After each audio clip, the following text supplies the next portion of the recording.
Hello India, how are you all? I hope and I wish you all are fine. So today we are going to start the new chapter and the chapter number 4 is motion in a plane.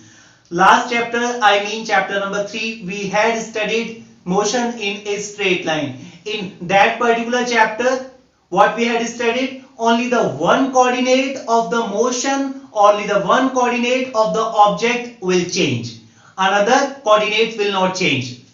हमने क्या पढ़ा था? अगर motion in straight line है, x Y coordinate है, तो केवल एक कोऑर्डिनेट चेंज होगा.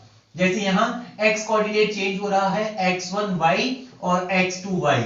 y कोऑर्डिनेट चेंज नहीं हो रहा था.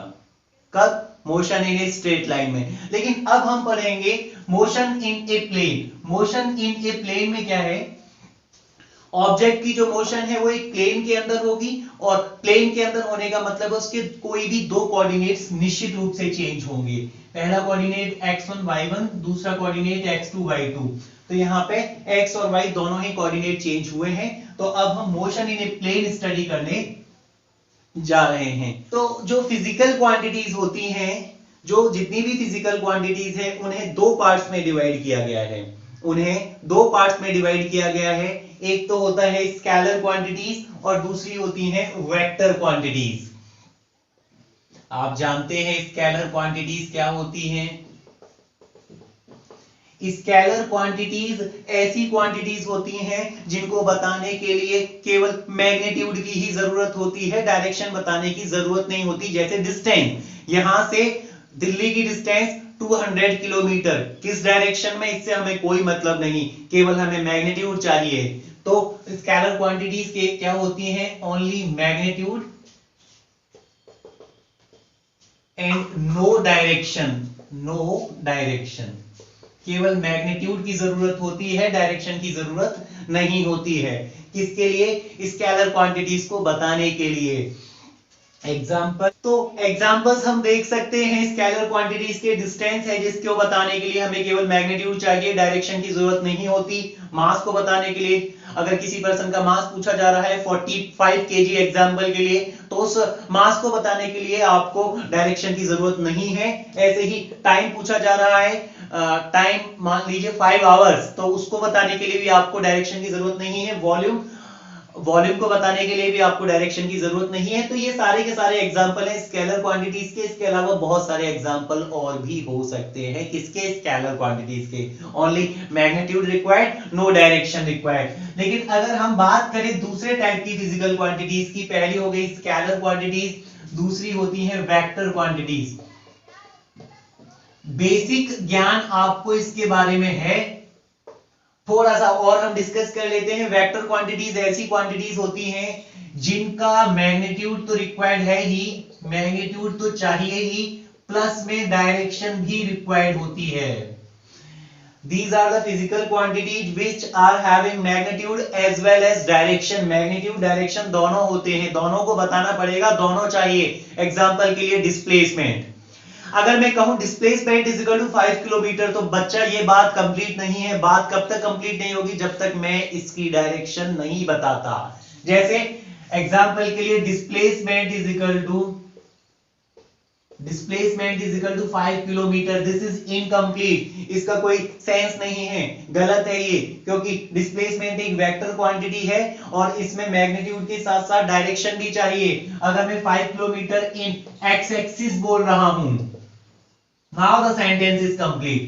5 kilometre in x axis, now the sentence is complete. या फिर मैं ऐसे बोल रहा हूं कि x axis के साथ 30 डिग्री एंगल पे 5 मीटर का डिस्प्लेसमेंट है पॉइंट A से B तक. पॉइंट A से B तक 5 मीटर का डिस्प्लेसमेंट x एक्सिस से 30 डिग्री एंगल पे. तो यहां भी मैंने एक डायरेक्शन मेंशन कर दी है, क्या?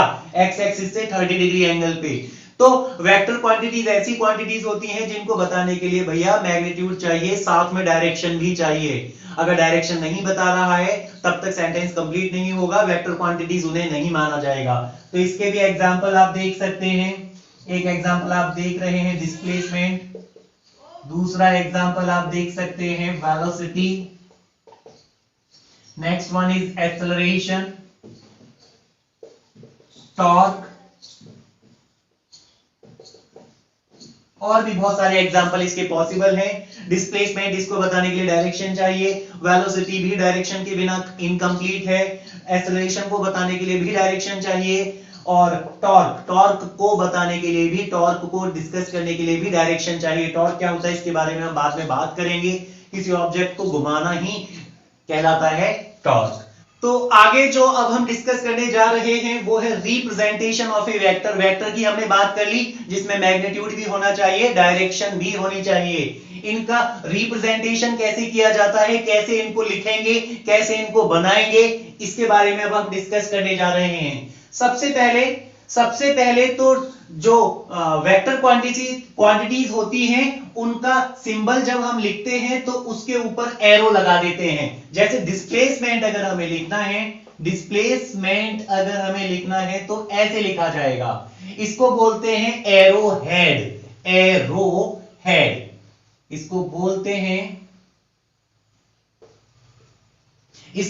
हैं एरो हेड। याद कर, एरो हेड। लेकिन अगर स्केलर क्वांटिटीज लिखनी होती हैं तो उनको केवल लेटर लिख के कंप्लीट कर दिया जाता है, कोई एरो हेड नहीं लगाया जाता। एरो हेड है तो एरो हेड मतलब डायरेक्शन को शो कर रहा है। एक तीर बना के शो कर देते हैं कि भैया डायरेक्शन इसमें होगी। इस तीर का मतलब ये नहीं कि ये डायरेक्शन होगी, डायरेक्शन कोई भी हो सकती है लेकिन डायरेक्शन होगी।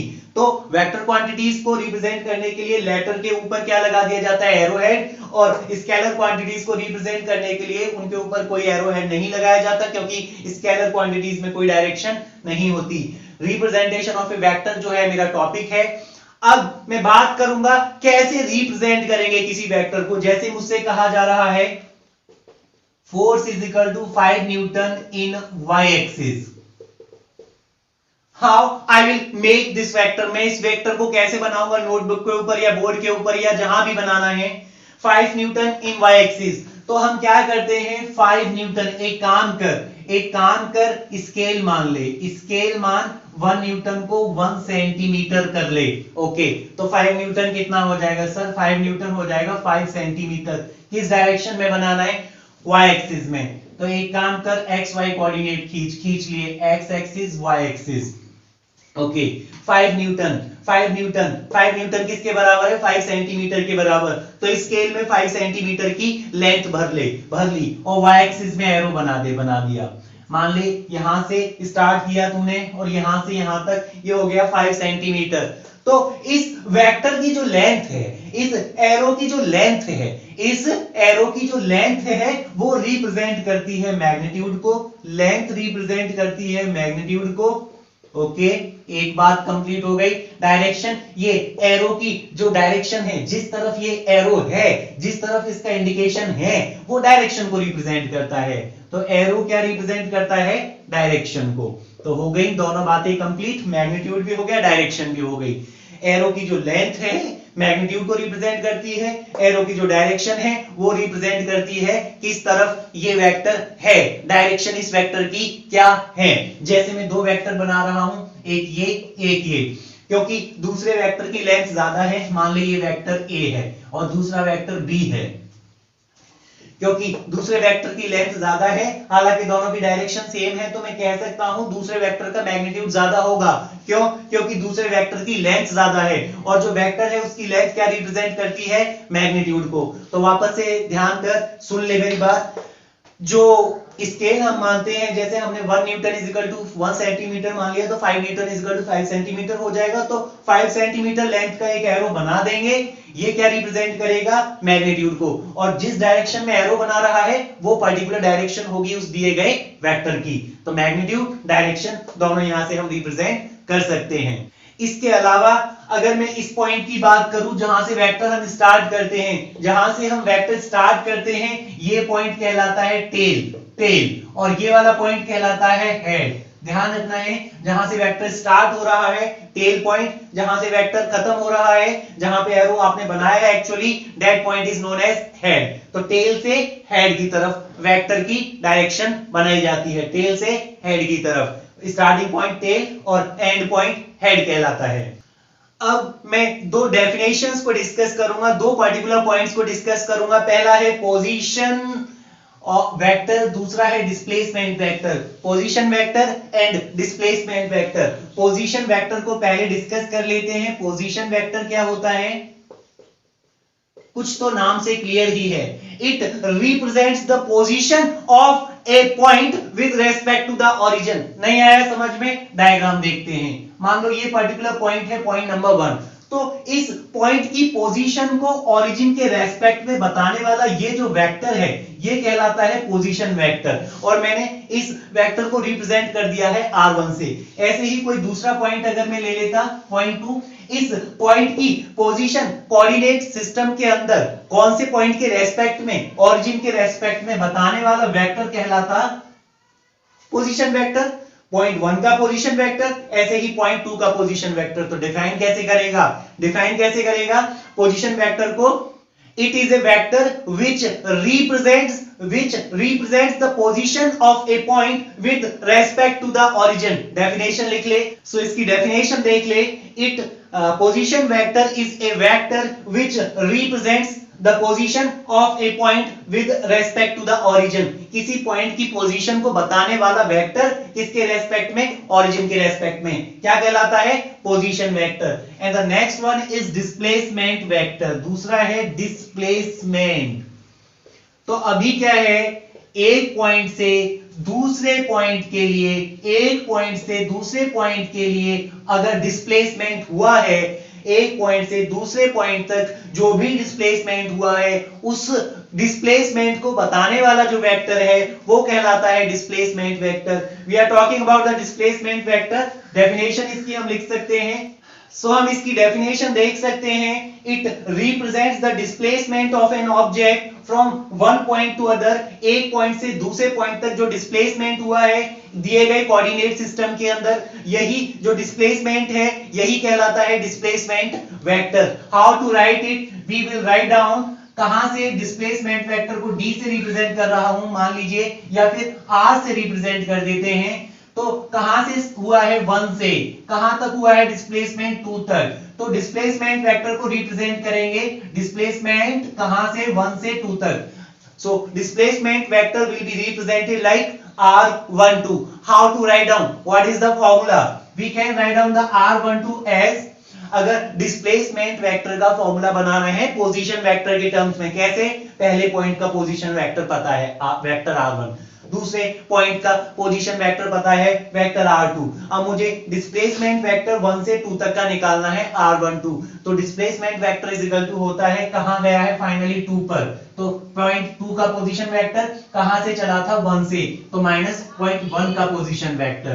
तो हम डिस्प्लेसमेंट वेक्टर का फॉर्मूला लिख सकते हैं, it is the representation of displacement vector, vector r12 is equal to final r2 minus r1। what is r2, the position vector of second vector, the position vector of second point, minus what is r1, the position vector of point 1।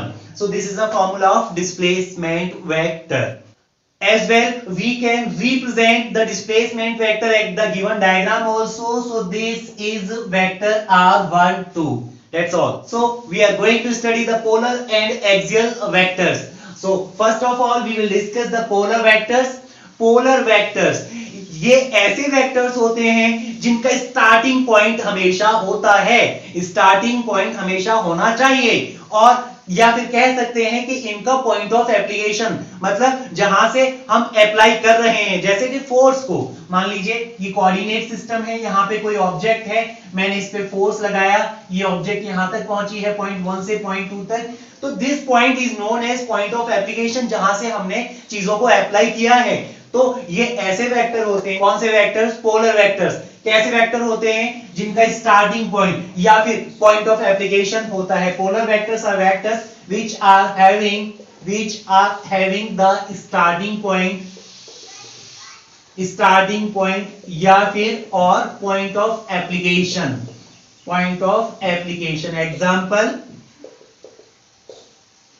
Example के लिए आपको बहुत short trick बता दूं, इसके example याद रखने के लिए, जितने भी ऐसे वेक्टर हैं जो ट्रांसलेटरी मोशन मतलब एक जगह से दूसरी जगह तक जाना, जितने भी वेक्टर्स हैं जो कि ट्रांसलेटरी मोशन को रिप्रेजेंट करते हैं वो सभी के सभी होते हैं पोलर वेक्टर। अब आप सोचोगे ट्रांसलेटरी मोशन के अलावा सर दूसरी मोशन होती है रोटेटरी मोशन के लिए हम दूसरे वेक्टर्स पढ़ेंगे। अभी मैं किसकी बात कर रहा हूं, ट्रांसलेटरी मोशन। जितने भी वेक्टर ट्रांसलेटरी मोशन को रिप्रेजेंट करते हैं एक जगह से दूसरी जगह तक, नो घुमाना नहीं है, चलाना है, सीधे चलाना है।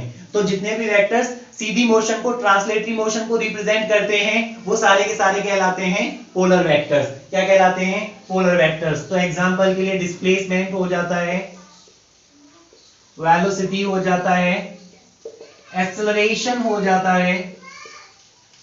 These all vectors are polar vectors. These all vectors are polar vectors. Now we are going to discuss about the axial vector. तो दूसरे टाइप के जो वेक्टर्स होते हैं हम वो कहलाते हैं एक्सियल वेक्टर। एक्सियल वेक्टर क्या है, इनमें कोई भी पॉइंट ऑफ एप्लीकेशन नहीं होता, कोई भी स्टार्टिंग पॉइंट नहीं होता। Now the question is that तो फिर वेक्टर बनाएंगे कैसे सर जी, कैसे स्टार्ट करेंगे उसको बनाना। ओके तो इसकी डेफिनेशन से देखते हैं। It represents the rotational effect, जो फिजिकल क्वांटिटी रोटेशनल मोशन को शो करती हैं उनके लिए यूज होते हैं एक्सियल वेक्टर। नहीं आया समझ में, एग्जांपल के लिए देखते हैं टॉर्क। एग्जाम्पल के लिए मैं बात करता हूं टॉर्क की। टॉर्क क्या होता है, मान लो ये कोई ऑब्जेक्ट है, लीवर है, आर्म है या लकड़ी है जो यहाँ फिक्स है। ओके यहां मैं जैसे ही फोर्स लगाऊंगा ये घूमने लगेगी, इस तरीके से ऑब्जेक्ट घूमने लगेगी। This is known as rotational motion. तो टॉर्क क्या होता है, किसी ऑब्जेक्ट का घूमना, फोर्स लगाने से किसी ऑब्जेक्ट का घूमना ही क्या कहलाता है, टॉर्क। वापस से अपनी डेफिनेशन पे आते हैं axial vector. It represents the rotational effect, तो जो फिजिकल क्वांटिटी रोटेशनल मोशन को शो करती है उनके लिए यूज होता है axial vector. And it act along the axis of rotation, तो एक्सिस ऑफ रोटेशन जिस एक्सिस के अलोंग में, इस पॉइंट के अलोंग में ये घूम रहा है, तो एक्सिस कैसे बनाएंगे इसकी, जिस पॉइंट के अलोंग में घूम रहा है उसके परपेंडिकुलर डायरेक्शन में, इस प्लेन के परपेंडिकुलर डायरेक्शन में ये होती है एक्सिस।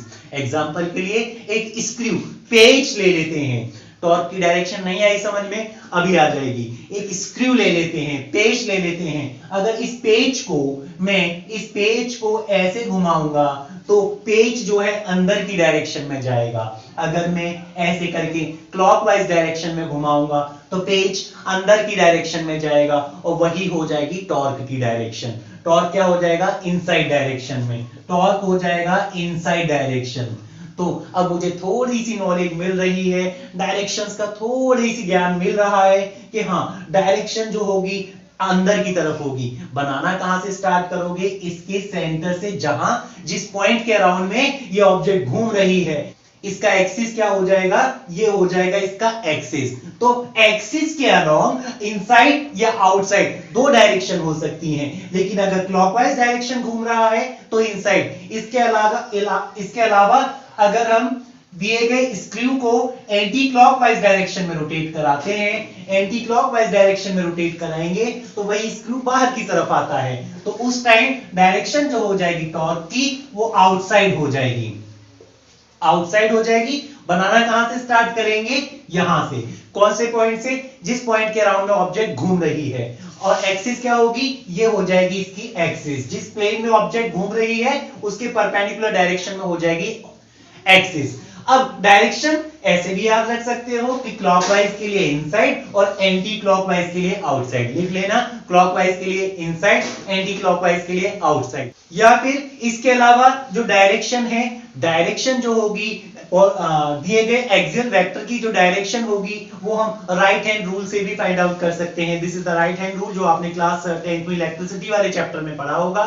तो अगर इस तरीके से घुमा रहे हैं तो डायरेक्शन जो होगी वो आउटसाइड होगी, लेकिन अगर इसके अपोजिट डायरेक्शन में घुमा रहे हैं तो जो डायरेक्शन होगी एक्सियल वेक्टर की वो इस तरफ होगी। तो दिए गए राइट हैंड रूल से हम एक्सियल वेक्टर की डायरेक्शन फाइंड आउट कर सकते हैं। So what are the axial vector? ये रोटेशनल मोशन को, रोटेशनल इफेक्ट को शो करते हैं। इनका कोई स्टार्टिंग पॉइंट नहीं होता। अब वेक्टर बनाना है तो कैसे बनाएंगे वेक्टर? तो जिस पॉइंट के अलोंग ये घूम रहे हैं उस पॉइंट से बनाना स्टार्ट करेंगे।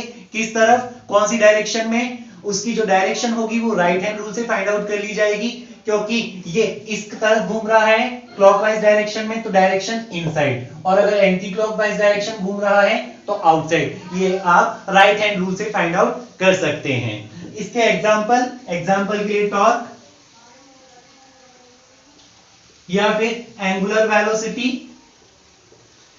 जितनी भी फिजिकल क्वांटिटी हैं जो रोटेशनल मोशन को शो करती हैं वो सभी एक्सियल वेक्टर के एग्जांपल्स हैं। तो डियर स्टूडेंट्स, इसी सीरीज में दो डेफिनेशन में और बताने जा रहा हूं और डिस्कस करने जा रहे हैं। सबसे पहले हम बात करेंगे modulus of A vector. Modulus क्या होता है? इट रिप्रेजेंट्स, क्योंकि दिए गए वेक्टर के अंदर मैग्नीट्यूड और डायरेक्शन दोनों होती हैं, तो दिए गए वेक्टर का जो मॉडुलस होता है ये रिप्रेजेंट करता है magnitude. It represents the magnitude of A given vector. तो मॉडुलस ऑफ ए वेक्टर क्या होता है? किसी भी दिए गए वेक्टर के मैग्नीट्यूड को रिप्रेजेंट करता है। कैसे बनाया जाता है? वेक्टर तो सर जी ऐसे बनाया जाता है, और मॉडुलस ऑफ ए वेक्टर कैसे बनाएंगे? रिप्रेजेंटेशन इस तरीके से हो जाएगा। अगर ये दोनों साइड में आपने ये दो बार बना दिए हैं, इस तरफ भी इस तरफ भी, तो ये कहलाता है मॉडुलस ऑफ ए वेक्टर। या फिर ऐसे भी लिख सकते हैं, लेटर लिख दो खाली, तो खाली जो लेटर है एरो हेड अगर नहीं बनाया है, एरो हेड डायरेक्शन को जो डिनोट करता है वो अगर नहीं बनाया है तो बिना डायरेक्शन के बच जाता है केवल और केवल क्या? मैग्नीट्यूड। तो इसको ऐसे भी रिप्रेजेंट किया जा सकता है। तो नेक्स्ट जो डेफिनेशन हम पढ़ेंगे वो है यूनिट वेक्टर। यूनिट वेक्टर क्या होता है? ये एक ऐसा वेक्टर होता है जिसका मैग्नीट्यूड तो 1 यूनिट होता है, हमेशा के लिए मैग्नीट्यूड तो 1 यूनिट होगा, लेकिन it represents the direction. It represents the direction. It represents the direction only. Unit vector केवल डायरेक्शन को रिप्रेजेंट करता है, मैग्नीट्यूड इसमें इंपॉर्टेंट नहीं होता। मैग्नीट्यूड हमेशा के लिए फिक्स कर दिया जाता है 1 यूनिट। तो ये जो यूनिट वेक्टर होता है हमेशा क्या रिप्रेजेंट करता है? डायरेक्शन। क्या रिप्रेजेंट करता है? डायरेक्शन। कैसे बनाया जाता है? जो लेटर है, जैसे वेक्टर ए था, तो वेक्टर ए का यूनिट वेक्टर को कैसे रिप्रेजेंट करेंगे, कैसे लिखा जाएगा? जैसे वेक्टर ए है तो इस वेक्टर के ऊपर, इस दिए गए वेक्टर के ऊपर अगर हम इस तरीके से कैप लगा देंगे, ए कैप, क्या पढ़ेंगे इसको? ए कैप। तो ये ए कैप ही कहलाता है यूनिट वेक्टर, और यूनिट वेक्टर क्या रिप्रेजेंट करता है? डायरेक्शन। जैसे इस दिए गए एग्जांपल में यहां से ओरिजिन से लेके यहां तक वेक्टर ए को रिप्रेजेंट किया जा रहा है, वेक्टर ए को रिप्रेजेंट किया जा रहा है। अब इसी में अगर मैं मैग्नीट्यूड 1 यूनिट ले लूं, मान लो यहां तक हो जाता है 1 यूनिट, तो बचा क्या? केवल यहां से यहां तक बचा, यहां से यहां तक बचा।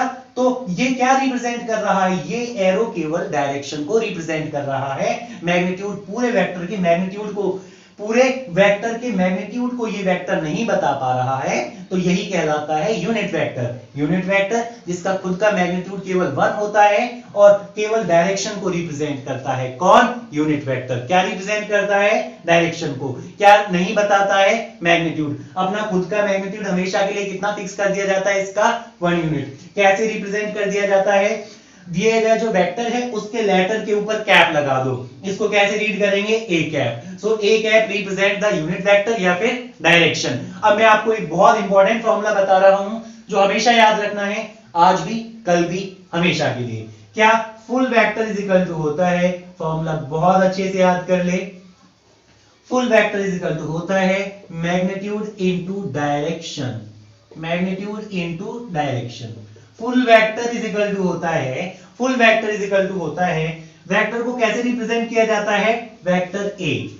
वेक्टर ए, फुल वेक्टर इस तरीके से रिप्रेजेंट किया जाता है। लेटर लिख देते हैं, उसके ऊपर एरो हेड बना देते हैं, क्या हो जाता है? Full vector. मैग्नीट्यूड को कैसे रिप्रेजेंट करते हैं? ऐसे कर ले भैया, ओके, या फिर मॉडुलस भी लगा सकता है, ऐसे भी लिख सकता है, जैसा तेरा मन हो वैसे लिख ले, ऐसे या ऐसे, पर एक तरीके से तो लिख दे। Magnitude okay, into direction, direction बोले तो यूनिट वेक्टर, यूनिट वेक्टर कैसे, ए कैप। तो दिस इज अ फॉर्मूला जो तुझे हमेशा याद रखना है, full vector is equal to magnitude into direction.